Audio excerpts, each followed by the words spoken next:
Hello everyone, this is Simranjit Kaur from Root Learning IELTS. In this video, I'm gonna give you some amazing tips to write Band 7 Plus Introduction for Writing Task 2.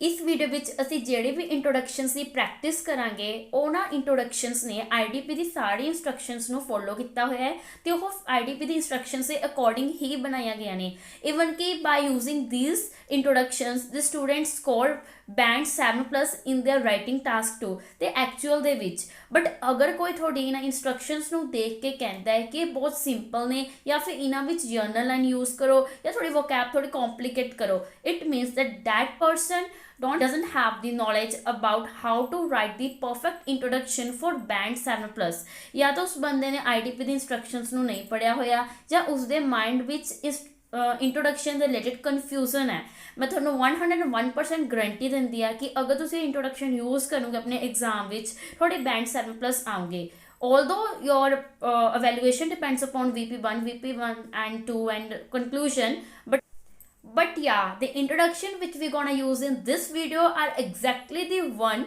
which are capable of scoring band 7 plus for your writing task 2. So without wasting more time, let's begin our video and practice more introductions. How to write band 7 plus introduction. Let's begin. So the number one thing which we need to do for our introduction is to paraphrase the question. Now, what is the meaning of paraphrasing the question? Paraphrase means to write the same question by using different vocabulary and by creating different sentence structure.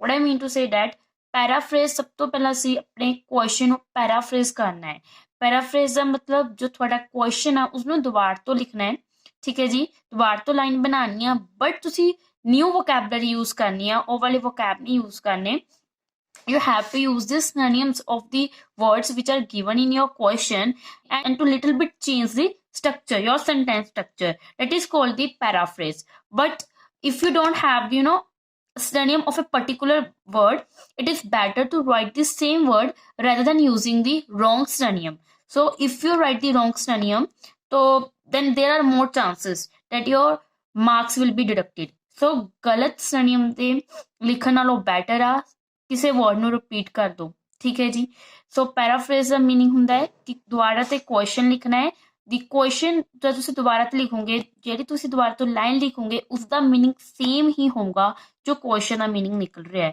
ਠੀਕ ਹੈ ਜੀ you have to write the lines again but having the same meaning with different vocabulary with different sentence structure then ਦੂਜੇ line ਵਿੱਚ ਤੁਸੀਂ ਕੀ ਕਰਨਾ ਹੈ ਆਪਣੇ opinion ਲਿਖਣੇ ਆ what is the meaning of opinion here opinion means ਕਿ ਜੋ ਤੁਸੀਂ BP1 ਵਿੱਚ ਲਿਖਣਾ ਹੈ ਜੋ ਤੁਸੀਂ BP2 ਵਿੱਚ ਲਿਖਣਾ ਹੈ ਜੋ ਜਿਹੜੇ ਵੀ ਤੁਸੀਂ ਲਾਈਨ ਨੂੰ BP ਜੋ ਵੀ ਤੁਸੀਂ ਪੁਆਇੰਟ ਨੂੰ BP1 ਵਿੱਚ ਮੈਂਸ਼ਨ ਕਰਨਾ ਹੈ ਤੇ BP2 ਵਿੱਚ ਮੈਂਸ਼ਨ ਕਰਨਾ ਹੈ ਉਹਨਾਂ ਦੋਨਾਂ ਪੁਆਇੰਟਸ ਨੂੰ ਤੁਸੀਂ ਆਪਣੀ ਇੰਟਰੋਡਕਸ਼ਨ ਵਿੱਚ ਵੀ ਮੈਂਸ਼ਨ ਕਰਨਾ ਹੈ ਠੀਕ ਹੈ ਜੀ ਉਸ ਤੋਂ ਬਾਅਦ ਅਗਰ ਕੁਐਸਚਨ ਨੇ ਤੁਹਾਡੇ ਓਪੀਨੀਅਨ ਪੁੱਛੀ ਹੈ ਤਾਂ ਆਪਣੇ ਓਪੀਨੀਅਨ ਨੂੰ ਵੀ ਬਹੁਤ ਹੀ clearly introduction which mention karna hai if you have a illusion in your mind that our teacher said that we need to mention our opinion in the conclusion then that is not the valid method according to the IDP instructions ਤੁਸੀਂ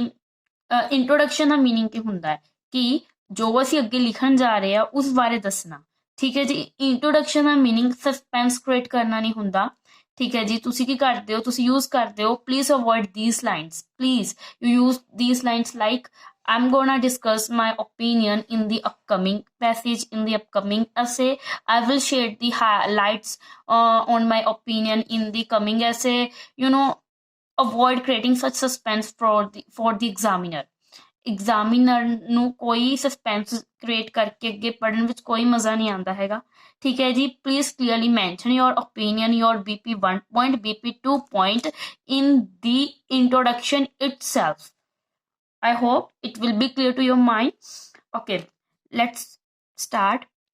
ਹਾਂਜੀ ਸਭ ਤੋਂ ਪਹਿਲਾਂ ਸਾਨੂੰ first ਸਾਡਾ ਸਭ ਤੋਂ ਪਹਿਲਾਂ ਮੇਜਰ ਟਾਸਕ ਹੁੰਦਾ ਹੈ ਸਾਡੇ ਹੱਥ ਵਿੱਚ ਕੁਐਸਚਨ ਆਉਂਦਾ ਹੈ ਕਿ ਆਪਾਂ ਨੇ ਕੁਐਸਚਨ ਨੂੰ ਬਹੁਤ ਹੀ ਕੇਅਰਫੁਲੀ ਪੜ੍ਹਨਾ ਹੈ ਠੀਕ ਹੈ ਜੀ ਕਿਉਂ ਕੇਅਰਫੁਲੀ ਪੜ੍ਹਨਾ ਹੈ because if you read your question in hurry then you will misunderstood your question, and there will be more chances that you will write the wrong introduction and your wrong even the wrong entire essay.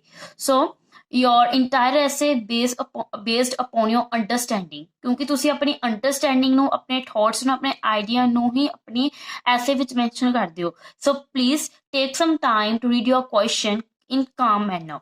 ਠੀਕ ਹੈ ਜੀ, ਸਭ ਤੋਂ ਪਹਿਲਾਂ question ਪੜ੍ਹਨਾ ਹੈ ਬਹੁਤ ਹੀ ਆਰਾਮ ਦੇ ਨਾਲ. ਸਭ ਤੋਂ ਪਹਿਲਾਂ ਕੁਐਸਚਨ ਸਾਡਾ ਕੀ ਹੈ?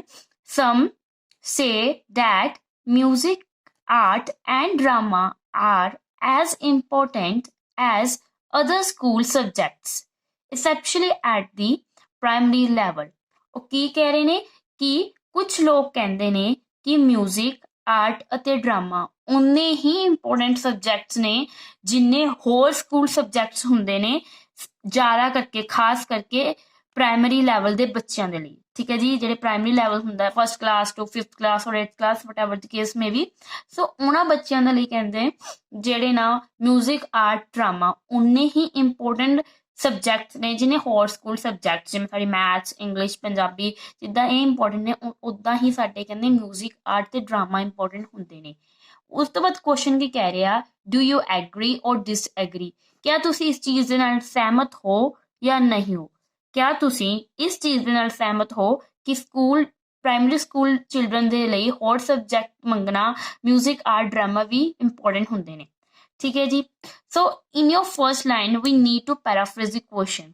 Although there are variety of method to paraphrase a particular question, but here I'm gonna discuss one of the simplest method and most common method, and that method is to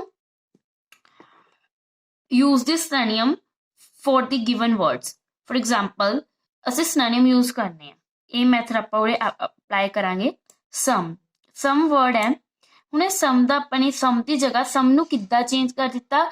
ਆਪਣੇ words ਨੂੰ change ਕਰਨਾ ਹੈ with synonym that have the same meaning that is the meaning of the other words mentioned in the question. अब देखो सम ਦੀ ਜਗ੍ਹਾ ਪਰ ਅਸੀਂ ਕੀ use ਕਰ ਦਿੱਤਾ? some people. ਠੀਕ ਹੈ ਜੀ, ਸਮ ਨੂੰ ਚੇਂਜ ਕਰਕੇ ਲਿਖ ਦਿੱਤਾ some people. ਸੇ ਦੀ ਜਗ੍ਹਾ ਵਿੱਚ ਅਸੀਂ ਲਿਖ ਦਿੱਤਾ believe. ਠੀਕ ਹੈ ਜੀ, ਜੋ ਵੀ ਮੀਨਿੰਗ ਉਰੇ ਸੇ ਦਾ ਹੈ ਉਹੀ ਮੀਨਿੰਗ ਉਰੇ believe ਦਾ ਨਿਕਲ ਰਿਹਾ ਹੈ. ਠੀਕ ਹੈ ਜੀ. ਉਸ ਤੋਂ ਬਾਅਦ just a second, yeah, that is some. In place of some we used some people, and in place of say we use believe. ਹੁਣ ਦੇਖੋ ਜੀ, ਸਾਡੇ ਕੋਲ that ਦਾ ਕੋਈ synonym ਨਹੀਂ ਹੈਗਾ ਜੀ. ਅਗਰ ਹੋਊਗਾ ਤੁਹਾਡੇ ਕੋਲ ਤੁਸੀਂ ਕਰ ਲਓ ਯੂਜ਼, ਬਟ ਮੈਨੂੰ ਕੋਈ ਪਰਫੈਕਟ synonym ਨਹੀਂ ਮਿਲਿਆ that ਦਾ, ਇਸ ਲਈ ਮੈਂ that ਦੀ ਜਗ੍ਹਾ ਪਰ that ਹੀ यूज ਕਰ ਦਿੱਤਾ. ਠੀਕ ਹੈ ਜੀ. please use those words that you are sure that these words have the same meaning, that is the meaning of the words mentioned in the question. Otherwise the meaning of the line will be changed. ਠੀਕ ਹੈ ਜੀ, ਤੁਹਾਡੀ line ਦਾ meaning same ਬਣਨਾ ਚਾਹੀਦਾ ਹੈ. Then music, art, drama, ਇਹ ਕੀ ਨੇ? ਇਹ ਸਾਰੇ ਸਬਜੈਕਟਸ ਕਲਾ ਦੇ ਰਿਲੇਟਡ ਨੇ. ਠੀਕ ਹੈ ਜੀ, ਇਹ ਕਲਾ ਦੇ ਰਿਲੇਟਡ ਸਬਜੈਕਟਸ ਨੇ ਤੇ ਕਲਾ ਨੂੰ ਇੰਗਲਿਸ਼ ਵਿੱਚ ਆਰਟ ਕਹਿੰਦੇ ਨੇ. ਤਾਂ ਮੈਂ ਉਹਦੇ ਲਿਖ ਦਿੱਤਾ arts related subjects. Music, art ਅਤੇ ਡਰਾਮਾ ਇਸ ਦਾ ਸਿਨੋਨਿਮ ਯੂਜ਼ ਕਰ ਦਿੱਤਾ ਆਰਟ ਰਿਲੇਟਡ ਸਬਜੈਕਟਸ. ਇਸ ਦੀ ਜਗ੍ਹਾ ਵਿੱਚ ਅਸੀਂ ਯੂਜ਼ ਕਰ ਸਕਦੇ ਨੇ arts education also. In your exam, you just need to mention only one synonym, but here for the sake of your knowledge, for the sake of giving you more synonym, I mention here two synonym. मैं उन्हें दो synonym mention कर ਦਿੱਤੇ ਨੇ, but ਤੁਸੀਂ ਇੱਕ ਹੀ use करना exam ਦੇ ਵਿੱਚ. art ਦੀ ਜਗ੍ਹਾ ਪਰ ਅਸੀਂ are use ਕਰ ਦਿੱਤਾ ਜੀ. ਠੀਕ ਹੈ ਜੀ. as ਦੀ ਜਗ੍ਹਾ ਪਰ please focus on my pointer, as ਦੀ ਜਗ੍ਹਾ ਪਰ ਮੈਂ as use ਕਰ ਦਿੱਤਾ. ਠੀਕ ਹੈ ਜੀ. important ਦੀ ਜਗ੍ਹਾ ਪਰ ਅਸੀਂ ਕ੍ਰੂਸ਼ੀਅਲ ਵੀ ਯੂਜ਼ ਕਰ ਸਕਦੇ ਨੇ ਤੇ ਸਿਗਨੀਫੀਕੈਂਟ ਵੀ ਯੂਜ਼ ਕਰ ਸਕਦੇ ਨੇ. ਠੀਕ ਹੈ ਜੀ. ਸਿਗਨੀਫੀਕੈਂਟ ਅਤੇ ਕ੍ਰੂਸ਼ੀਅਲ ਦੋਨੋਂ ਇੰਪੋਰਟੈਂਟ ਦੇ ਸਿਨੋਨਿਮ ਨੇ. ਉਸ ਤੋਂ ਬਾਅਦ ਐਸ ਦੀ ਜਗ੍ਹਾ ਪਰ ਅਸੀਂ ਐਸ ਹੀ ਯੂਜ਼ ਕਰ ਦਿੱਤਾ. ਠੀਕ ਹੈ ਜੀ. ਅਦਰ ਸਕੂਲ ਸਬਜੈਕਟਸ, ਮੈਨੂੰ ਇਸਦਾ ਕੋਈ 100% ਪਰਫੈਕਟ ਕੋਈ ਸਿਨੋਨਿਮ ਨਹੀਂ ਮਿਲਾ, ਸੋ ਮੈਂ ਸੇਮ ਹੀ ਵਰਡ ਯੂਜ਼ ਕਰ ਦਿੱਤਾ. No problem. This introduction actually fetch band 7+ in IDP checking. So other school subjects ਦਾ ਉਰੇ other school subject mention ਕਰ ਦਿੱਤਾ, but ਮੈਨੂੰ ਇੱਕ ਇਸਦਾ synonym ਯਾਦ ਆਇਆ academic subjects, ਉਹ ਵੀ ਇਸਦਾ synonym ਬਣ ਸਕਦਾ ਹੈ. ठीक है जी। अदर स्कूल सब्जेक्ट्स की जगह पर अकेडमिक सब्जेक्ट्स भी लिख सकते हैं, but at that point of time while I was writing this introduction, I didn't get any perfect synonym, so I just use same word. There is no problem to write the same word rather than writing the wrong word. ठीक है जी। ਅਸੈਪਸ਼ਲੀ ਦੀ ਜਗ੍ਹਾ ਤੁਸੀਂ ਅਗਰ ਕੋਈ better ਸਿਨੋਨਿਮ ਨਹੀਂ ਹੈਗਾ, ਅਸੈਪਸ਼ਲੀ use ਕਰ ਲਓ, ਅਦਰਵਾਈਜ਼ ਪਰਟੀਕੂਲਰਲੀ ਦਾ ਮੀਨਿੰਗ ਵੀ ਇਹ ਹੁੰਦਾ ਹੈ। ਠੀਕ ਹੈ ਜੀ। ਉਸ ਤੋਂ ਬਾਅਦ ਐਟ ਦੀ ਜਗ੍ਹਾ ਪਰ ਅਸੀਂ ਯੂਜ਼ ਕਰ ਦਿੱਤਾ ਫੋਰ ਉਰੇ। ਠੀਕ ਹੈ ਜੀ। ਉਰੇ ਪ੍ਰਾਇਮਰੀ ਲੈਵਲ ਦੀ ਜਗ੍ਹਾ ਪਰ ਅਸੀਂ ਯੂਜ਼ ਕਰ ਦਿੱਤਾ primary school children. Primary school children ਵੀ ਯੂਜ਼ ਕਰ ਸਕਦੇ ਹੋ ਤੇ ਪ੍ਰਾਇਮਰੀ ਸਕੂਲ ਸਟੂਡੈਂਟ ਇਸ ਨੂੰ ਵੀ ਯੂਜ਼ ਕਰ ਸਕਦੇ ਹੋ। ਠੀਕ ਹੈ ਜੀ। ਇਹ ਅਸੀਂ ਕੀ ਕਰ ਦਿੱਤਾ, ਆਪਣਾ ਕੁਐਸਚਨ ਨੂੰ ਪੈਰਾਫਰੇਜ਼ ਕਰ ਦਿੱਤਾ by using one of the simplest and one of the easiest method that is to use this synonym of the given words. ਠੀਕ ਹੈ ਜੀ। ਸਿਨੋਨਿਮ ਯੂਜ਼ ਕਰਕੇ ਅਸੀਂ ਆਪਣੇ ਕੁਐਸਚਨ ਨੂੰ ਪੈਰਾਫਰੇਜ਼ ਕਰ ਦਿੱਤਾ। ਹੁਣ ਇਹ ਸਾਡੀ ਇੱਕ ਲਾਈਨ ਹੋ ਗਈ ਕੰਪਲੀਟ। ਹੁਣ ਸਾਡੀ ਦੂਜੀ ਲਾਈਨ ਸ਼ੁਰੂ ਹੋਣੀ। ਹੁਣ ਦੂਜੀ ਲਾਈਨ ਸਭ ਤੋਂ ਪਹਿਲਾਂ ਅਸੀਂ ਕੀ ਕਰਨਾ ਹੈ, ਉਹਨਾਂ ਨੇ ਕਿਹਾ ਡੂ ਯੂ ਐਗਰੀ ਔਰ ਡਿਸਐਗਰੀ। ਅਗਰ ਤੁਸੀਂ ਐਗਰੀ ਹੋ ਤਾਂ ਮੈਂਸ਼ਨ ਕਰ ਦਿਓ that I totally agree with this viewpoint, okay, ਔਰ ਵਿਦ ਦਿਸ ਓਪੀਨੀਅਨ। ਅਗਰ ਤੁਸੀਂ ਡਿਸਐਗਰੀ ਹੋ ਤਾਂ ਮੈਂਸ਼ਨ ਕਰ ਦਿਓ I totally disagree with this viewpoint ਔਰ ਓਪੀਨੀਅਨ, ਓਕੇ। ਸੋ ਮੈਂ ਐਗਰੀ ਸੀ ਤਾਂ ਮੈਂ ਮੈਂਸ਼ਨ ਕਰਤਾ I totally agree with this viewpoint. ਠੀਕ ਹੈ ਜੀ। I totally agree with this view point. ਸਭ ਤੋਂ ਪਹਿਲਾਂ ਮੈਂ ਆਪਣੇ ਓਪੀਨੀਅਨ ਮੈਂਸ਼ਨ ਕਰ ਦਿੱਤੇ। ਮੈਂ ਕਿਉਂ ਐਗਰੀ ਆ ਇਸਦੇ ਮੈਂ ਰੀਜ਼ਨ ਦਊਂਗੀ BP1 ਵਿੱਚ ਤੇ BP2 ਵਿੱਚ। ਆਲਦੋ ਮੈਂ ਉਹ ਰੀਜ਼ਨਸ ਨੂੰ BP1 ਅਤੇ BP2 ਵਿੱਚ ਐਕਸਪਲੇਨ ਕਰੂੰਗੀ, ਬਟ ਉਹ ਰੀਜ਼ਨ ਕੀ ਨੇ, ਉਹ ਪੁਆਇੰਟ ਕੀ ਨੇ ਜਿਨ੍ਹਾਂ ਕਰਕੇ ਮੈਂ ਐਗਰੀ ਹੋਈ ਆ, ਇਹ ਇੰਟਰੋਡਕਸ਼ਨ ਦੇ ਵਿੱਚ ਮੈਂਸ਼ਨ ਕਰਨੀ ਅਸੀਂ।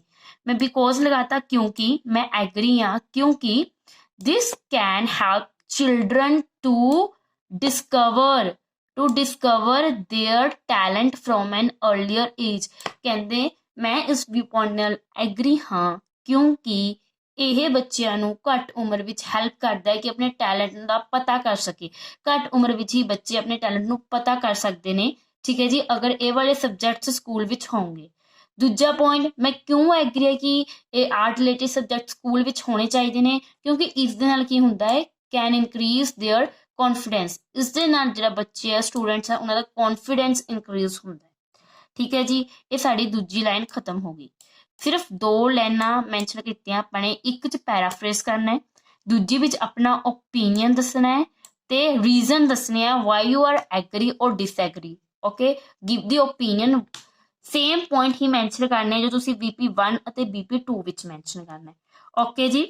ਸੋ in this video it is not possible to discuss all types of passage.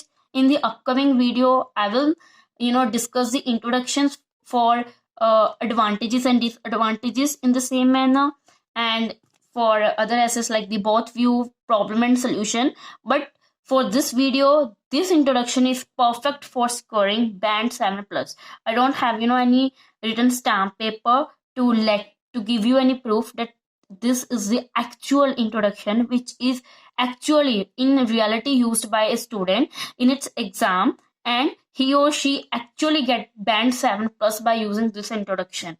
I personally guarantee you कि ये इंट्रोडक्शन परफेक्ट है। बट अगर ਤੁਹਾਨੂੰ ਲੱਗਦਾ ਹੈ ਕਿ ਤੁਸੀਂ ਆਪਣੇ ਓਪੀਨੀਅਨ ਕਨਕਲੂਜਨ ਵਿੱਚ ਹੀ ਮੈਂਸ਼ਨ ਕਰੋਗੇ ਤਾਂ ਉਹ ਇੱਕ ਸਸਪੈਂਸ ਕ੍ਰੀਏਟ ਕਰਨ ਵਾਲੀ ਗੱਲ ਹੋ ਗਈ। ਉਹ ਫਿਰ ਤੁਹਾਡੀ ਇੰਟਰੋਡਕਸ਼ਨ ਹੀ ਨਹੀਂ ਹੋਈ। ਇੰਟਰੋਡਕਸ਼ਨ ਦਾ ਮੀਨਿੰਗ ਹੀ ਇਹ ਹੁੰਦਾ ਹੈ ਕਿ ਕਲੀਅਰਲੀ ਸਾਨੂੰ ਦੱਸ ਦਿਓ ਤੁਸੀਂ ਅੱਗੇ ਕੀ ਮੈਂਸ਼ਨ ਕਰਨੇ ਵਾਲੇ ਆ। ਇੰਟਰੋਡਕਸ਼ਨ ਦਾ ਮੀਨਿੰਗ ਇਹ ਨਹੀਂ ਹੁੰਦਾ to create a suspense that I am gonna draw light, I am gonna uncover the reason in the upcoming essay. No, that is not the valid reason. This is 101% is the correct method to write the introduction. ਹਾਂਜੀ, ਇਹ agri ਅਤੇ disagree ਵਾਲੇ passage ਨੂੰ ਲਿਖਣ ਦਾ ਤਰੀਕਾ ਹੈ। Problem ਅਤੇ solution ਨੂੰ ਲਿਖਣ ਦਾ ਥੋੜਾ ਡਿਫਰੈਂਟ ਤਰੀਕਾ ਹੈ। ਐਡਵਾਂਟੇਜਸ ਤੇ ਡਿਸਐਡਵਾਂਟੇਜਸ ਨੂੰ ਲਿਖਣ ਦਾ ਆਪਣਾ ਤਰੀਕਾ ਹੈ ਤੇ ਬੋਥ ਵੀ ਨੂੰ ਲਿਖਣ ਦਾ ਆਪਣਾ ਹੈ। ਉਹ ਮੈਂ ਬਾਕੀ ਅਪਕਮਿੰਗ ਵੀਡੀਓਜ਼ ਵਿੱਚ ਡਿਸਕਸ ਕਰਾਂਗੀ। If you want to have the other videos also, do subscribe this channel and don't forget to press the bell icon in order to get the notification for such wonderful videos, and feel free to give your opinion in the comment box. Like, subscribe and share. Stay happy.